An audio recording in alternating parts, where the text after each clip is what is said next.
suis vraiment contente de vous retrouver pour cette histoire-là parce que si tu aimes jouer au détective et que tu aimes y aller avec tes propres théories, je pense que tu vas aimer cette vidéo-là et parce que cette histoire-là, en fait, se passe en 1913. Et ceux qui me connaissent savent que c'est une époque que j'affectionne particulièrement et qui est souvent en toile de fond dans mes histoires et dans mes romans. Et aujourd'hui, si je peux vous parler de l'histoire de l'affaire Vautour, c'est grâce au travail extraordinaire de recherche d'Éric Veillette. Si tu ne connais pas Éric Veillette, lui, c'est un historien amateur qui passe un nombre incalculable d'heures dans les archives nationales à fouiller dans les procès de l'époque, dans les enquêtes du coroner. Il regarde les rapports d'autopsie. C'est vraiment un gars extraordinaire là, du point de vue des recherches. Puis ce gars-là, il travaille avec un tel sérieux, un tel professionnalisme que j'ai pas besoin de compléter mes recherches parce que normalement, quand j'écris des romans ou quand je fais même des vidéos, je me fie jamais aux recherches d'une personne. Jamais. Tu sais, c'est un peu comme dans la généalogie. On se fie jamais à une information. Il faut y aller nous-mêmes à la source pour être certain que la personne ne s'est pas trompée et qu'elle a bien raconté le fil des événements. Mais quand c'est Éric Veillette, ça vaut même pas la peine. C'est pas arrivé une seule fois que je fasse des recherches et que je réussis à trouver une information supplémentaire que lui. Donc, voilà pourquoi aujourd'hui, je tenais à le remercier. Et si ça vous intéresse, parce que Éric a déterré là, un nombre incalculable d'histoires criminelles, parce qu'il est passionné de faits judiciaires, c'est vraiment ça son domaine, vous pouvez consulter ces histoires sur le site Historiquement Logique. Donc, Historiquement Logique, vous allez voir, là, vous pouvez pas ne pas faire autrement qu'avoir un dossier complet d'une histoire. Si vous la raconte, c'est parce qu'il n'y a comme rien d'autre de disponible. Donc, allons-y si vous voulez bien. Aujourd'hui, je vous raconte l'histoire de l'affaire Vautour. Cette famille-là est constituée du père qui s'appelle François Vautour, de la mère Anna Michaud et de leurs 6 enfants. Cette famille-là demeure au 187 Grand-Tronc à Pointe-Saint-Charles. Je vous invite à être vraiment attentif parce qu'il y a beaucoup de détails et je pense que c'est vraiment important. Donc, le matin du 23 février 1913, à 6h10 du matin, le petit Victor Vautour, âgé de 7 ans, se présente au poste de police qui est situé au 9 Grand-Tronc à Pointe-Saint-Charles. Lui, il arrive au poste de police, puis aussitôt, il va dire au capitaine qui est accompagné là, de d'autres policiers qu'il faut aller aider sa mère, non, qu'il faut se rendre chez eux parce que sa mère est décédée et que son père est couvert de sang. Donc, évidemment, c'est pas long que le capitaine de police et 2 autres policiers vont suivre le petit Victor Vautour jusque chez eux.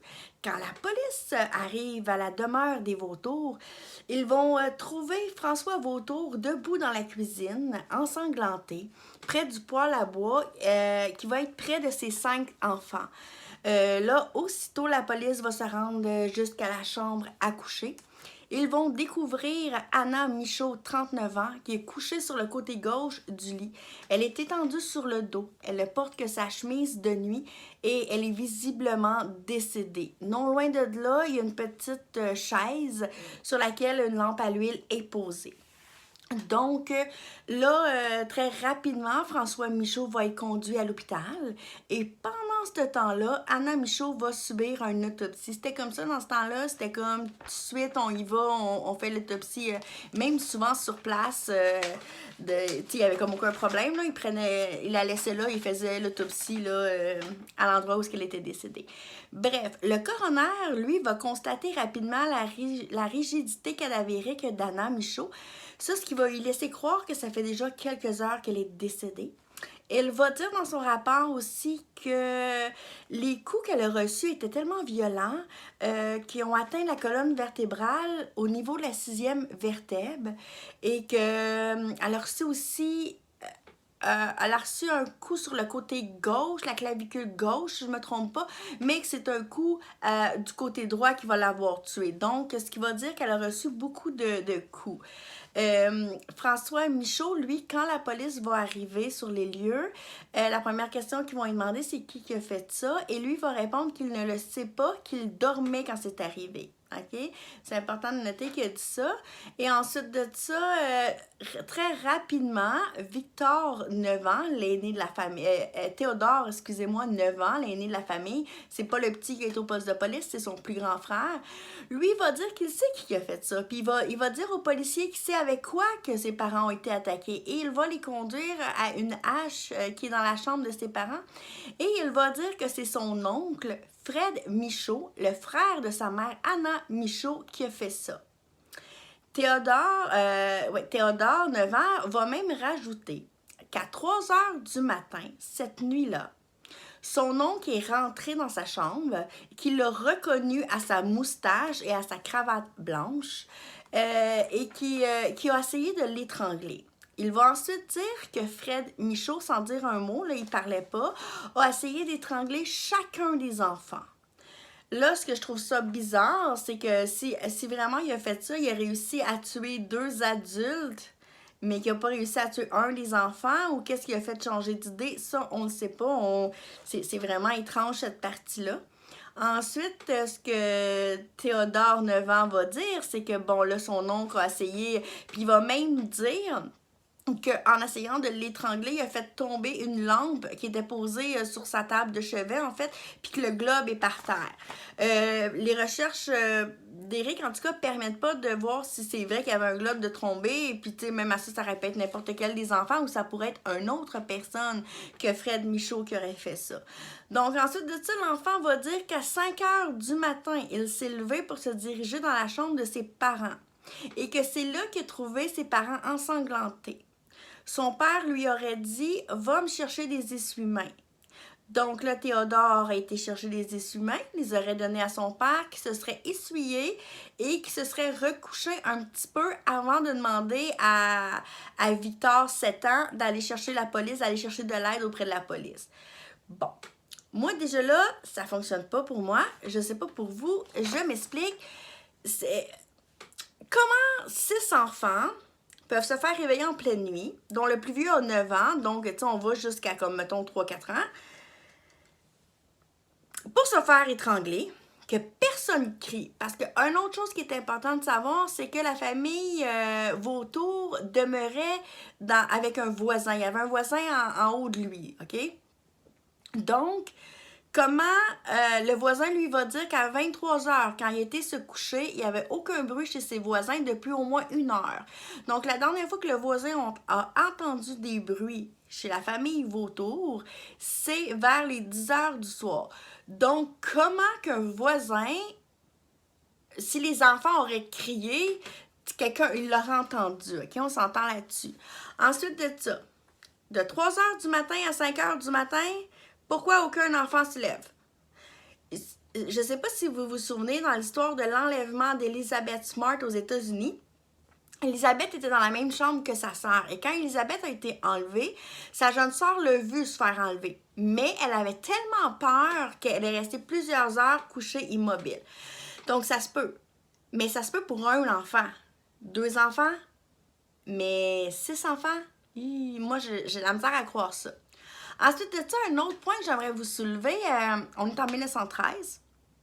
Il y a souvent 2 façons d'avoir l'heure dans une maison. L'horloge dans le salon et la montre du père. Je ne sais pas comment, lui, de sa chambre, il peut estimer que c'est à 3 heures du matin.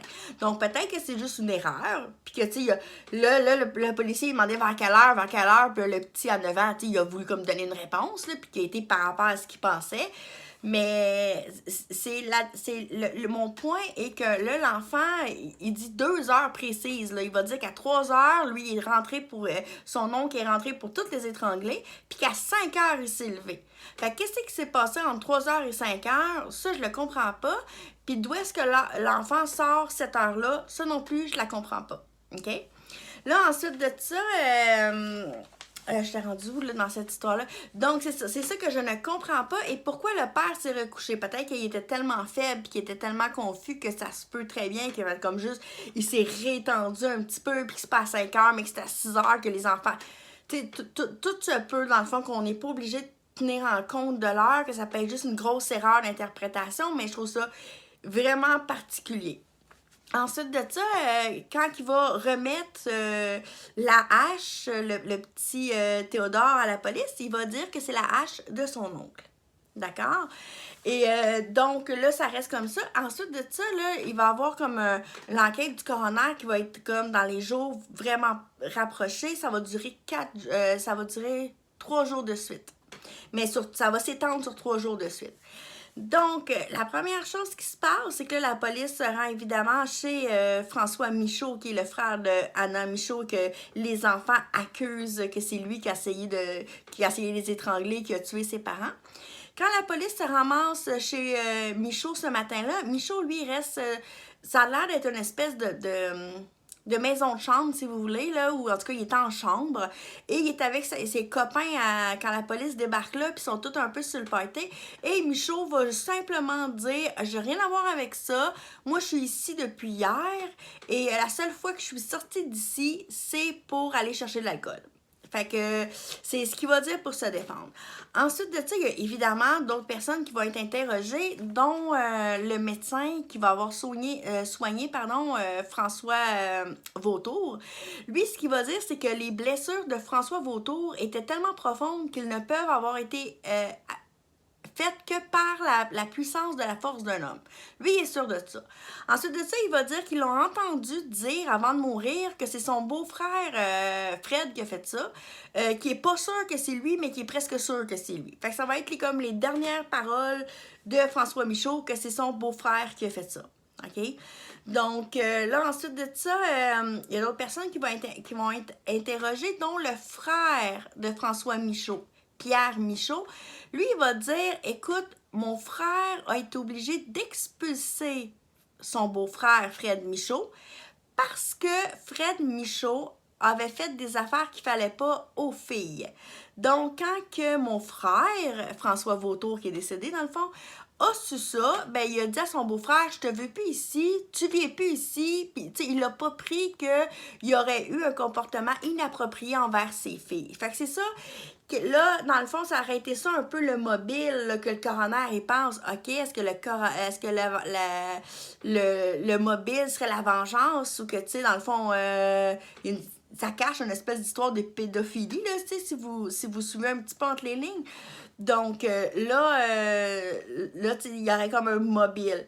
Là, ensuite de ça, lui, il va dire, c'est ça, il l'a mis dehors, puis il va dire, moi, j'étais chez mon frère et ma belle-sœur, Anna, juste la soirée, dans le fond, avant qu'il meure dans la nuit. Il dit, moi, je suis partie à 8 heures du soir de là. Il dit, mon frère était complètement à jeun, il avait pas bu, il n'y avait pas de querelle, tout allait super bien quand je suis partie. Là, maintenant, le coroner va interroger sur le côté de la famille de Anna Michaud. Donc, ils vont interroger une des sœurs d'Anna et du suspect Fred Michaud, en fait. Et la sœur, elle va dire que ouais, je suis au courant de cette histoire-là, que, tu sais, mon frère pouvait plus aller chez ma sœur parce que notre beau-frère l'avait mis dehors à cause de ça. Oui, je suis au courant. Mais ça l'empêchait pas mon frère, Fred, de se présenter quand même... chez notre sœur, puis tu sais, mon beau-frère aimait vraiment pas ça, fait que elle va confirmer qu'elle est au courant de tout ça, puis que, tu sais, Fred Michaud s'en foutait un peu, puis continuait à y aller, ok? Donc, là, les enfants aussi vont être interrogés dans tout ça. Là, ce qui est vraiment particulier, c'est que les sœurs vont un peu suivre. Les filles sont un peu plus jeunes. Fait qu'eux autres, ils font comme juste suivre un peu le bal. Tu sais, le coroner les croit pas trop. Ils pensent qu'ils répètent plus qu'est-ce que c'est leur frère a dit, dans le fond. Mais, là... donc Victor, 7 ans, excusez, parce que le nom des enfants, à un moment donné, il y en a beaucoup.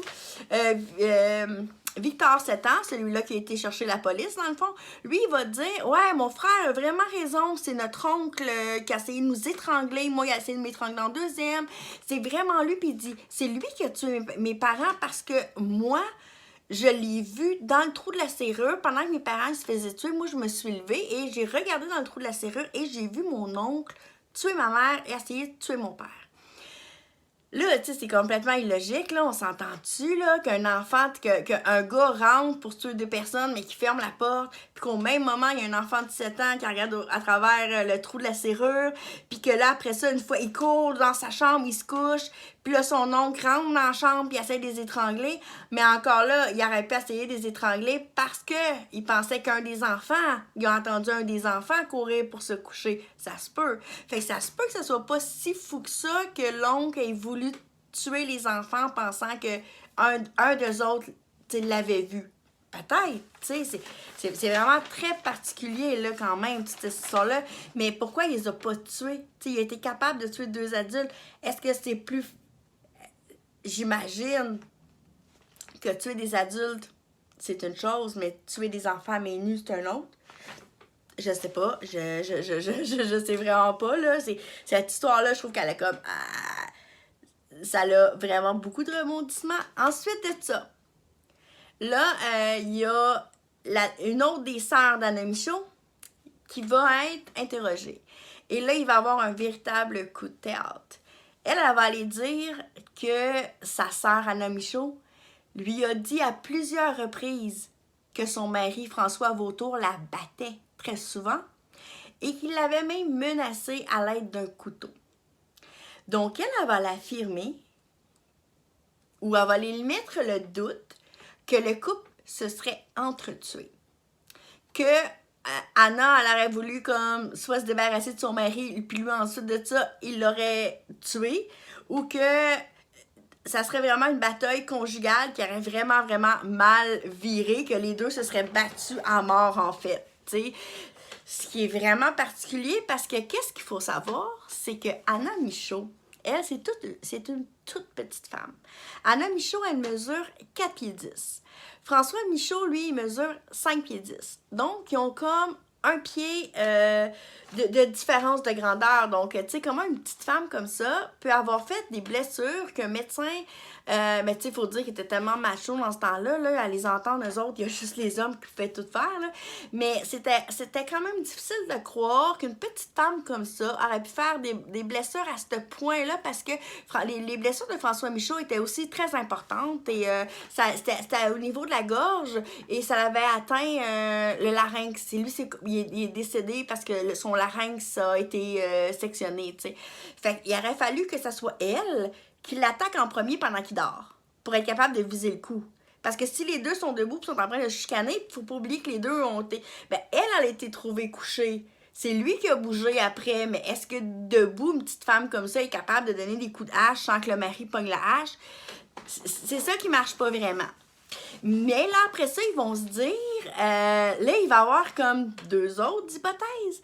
Là, ils vont dire que, OK, mais est-ce que François Vautour aurait pu tuer sa femme et se donner des coups ensuite à lui-même. Là, ça, c'est une autre théorie qui vient comme tout mélanger le coroner, puis il n'y a comme plus personne qui comprend. Fait que là, le médecin qui avait témoigné que seul un homme aurait pu donner des coups comme ça, va revenir lui témoigner et il va dire, ouais... Peut-être qu'une femme aurait pu donner ces coups-là si la femme, elle aurait été indisposée et vraiment en colère. Fait que là, le monde, ils sont comme vraiment tout perdus. Puis là, le monde, ils sont comme, OK, mais tu sais, vous vous contredisez, excusez-moi. Ensuite de ça, c'est Théodore, celui qui a dit que la hache appartenait à son oncle puis qu'il le savait, va revenir témoigner. Et là, cette fois-là, lui, il va dire qu'il n'a jamais vu cet achat de sa vie et qu'elle n'appartenait pas à son père, ça c'était sûr et certain. OK, mais là, tu ne disais pas qu'elle appartenait à ton oncle, tu sais, ça n'a comme aucune logique, là. Je veux juste être sûre de... C'est ça. Tous les enfants vont avoir dit que c'était son oncle. Tout. Il n'y en a pas un qui n'a pas dit que c'était pas le oncle qui avait fait ça. Et c'est ça. Je veux juste être sûre de pas rien... Fait que là, après ça, le médecin aussi, lui, ce qu'il va dire, c'est qu'il est sûr que les coups ont été donnés pendant que les deux étaient couchés. OK? Pour ce qui concerne François Vautour, ils sont sûrs à 100% que c'est une hache qui a fait les coups mortels. Mais pour ce qui est de Anna Michaud, par exemple, ils sont pas capables de dire qu'est-ce qui a causé ça. Est-ce que c'est quand même la hache, mais tu sais, ils ont juste pas été capables de le confirmer. Ça aussi, ça se peut très bien. Elle peut juste être sûre. Il y avait du sang, c'est correct, ça c'est beau. Ben, c'est à peu près ça, je pense, mes amis. Donc, dans le fond, il va y avoir eu 48 témoins qui vont avoir témoigné durant cette enquête-là. Et finalement, il n'y a personne qui va avoir été accusé du meurtre de Anna Michaud et de François Vautour parce que le coroner reste très, très, très ambigu, tu sais. Qu'est-ce qui a fait ça? Est-ce que, tu sais, mettons qu'il n'a jamais comme complètement écarté la thèse que les deux parents ont pu s'entretuer entre eux, que ça répète un meurtre suivi d'un suicide, mais il va conclure dans son enquête que ça a été causé par un inconnu. Donc, moi, ce que je me demande là-dedans, c'est pourquoi pourquoi Fred Michaud a été écarté à ce point-là.